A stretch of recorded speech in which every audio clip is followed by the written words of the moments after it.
O'zbekiston Respublikasi Fiziatriya bolalar harakat tayanch sistemasi kasalliklar reabilitatsiya markazida ilmiy tadqiqot o'tkazish bo'yicha shartnoma imzoladik va 2024-yili sentyabr oyida bu ilmiy tadqiqot boshlandi.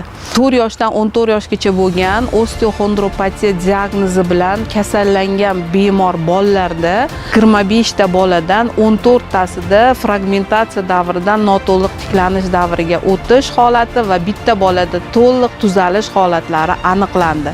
Men Usmonova Parizod Abduqayumova Respublika bolalar fiziatriya va tayanch harakat tizimi kasalliklar reabilitatsiya markazining bosh shifokori hisoblanaman.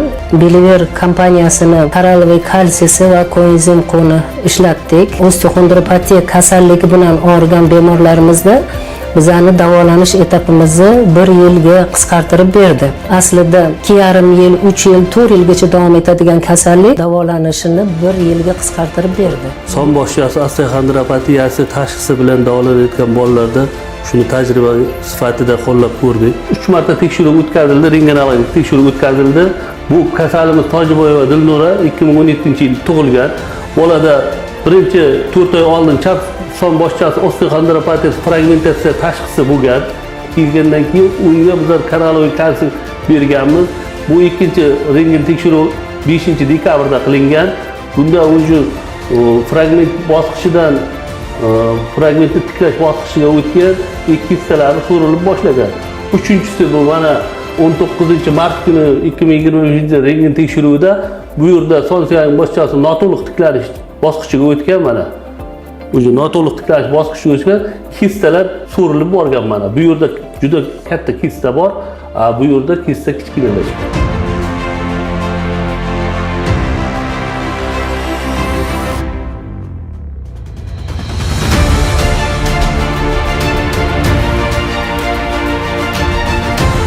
Haqiqatan Belivir kompaniyasi bilan biz o'zi mana 1 yilcha hamkorlik qilamiz.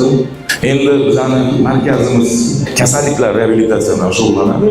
Bu aktiv koral kalsiy moddasining tarkibini o'rgansak, tarkibida vitamin D3, ya'ni ergokartifloram bor ekan. Undan tashqari yod moddasi bor ekan.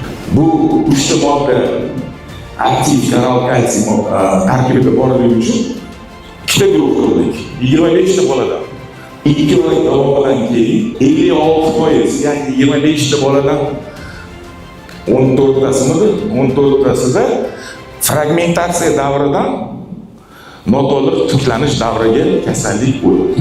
2 oyda 56% yaxshilandi, 4 oyda 80%, 2 oyda 16%, 4 oyda 24%. Faol kalsiy standart davolashga qaraganda 4 barobar effektivligini biz hisobladik. Bu batin nima bo'ladi? Ovqatga qo'shilgan narsalar biologik aktivitalarning ishi-ku. Mayli kelib o'rganib, man qarang, natija shunaqa bo'ldi hozir. Boshqa ilmiy izlanishimiz ham qiziq qoldi. Balki boshqa narsani agar kelishsak ham tadqiqot qilib o'rganishimiz. E'tiboringiz uchun rahmat.